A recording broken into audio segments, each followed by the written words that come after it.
नमस्कार मित्रांनो, मी आपला डेंटिस्ट डॉक्टर सागर मापारे। मला आजकाल एक नवीन प्रश्न यायला लागला आहे सगळ्यांचा की सर ते आलायनर लावायचं का ते दाताला जे पिना बसवायचो ते ब्रेसेस असतात ना, ते क्लिपा लावतो आपण त्या लावायच्या। आलायनर्स आणि क्लिपमध्ये तुम्हाला एक सांगतो की प्रत्येक जे स्माइल डिझाईन आहे, म्हणजे स्माइल डिझाईन खूप अवघड असेल, खूप वेडेवाकडे दात असतील, खूप दातं वर असतील, खूप दातामध्ये प्रचंड प्रमाणात फटी असतील, तर एखाद्या वेळेस आलायनर्सनं इलाज होईल का हे प्रश्नार्थक आहे, कारण ते विज्ञान आत्ताचं आलेलं आहे। मात्र तुमच्या ज्या ब्रेसेस आणि क्लिप्स ह्या मात्र तुमचे मॅक्झिमम प्रॉब्लेम सॉल्व्ह करतातच, तुम्हाला सांगतो।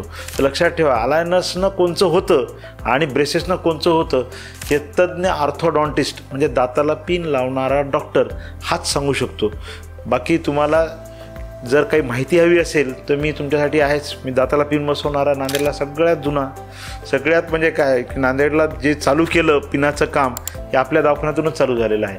तर आमच्याशी संपर्क करायचा आहे, याच्याबद्दल जाणून घ्यायचं आहे की आलायनर्स माझ्या दातासाठी छान राहतील की माझ्या दाताला ब्रेसेस लावलेलं छान राहील, आणि आम्ही तुम्हाला नक्की चांगला सल्ला देऊ आणि तुमच्या चेहऱ्यावर एक सुंदर स्माइल डिझाईन करू।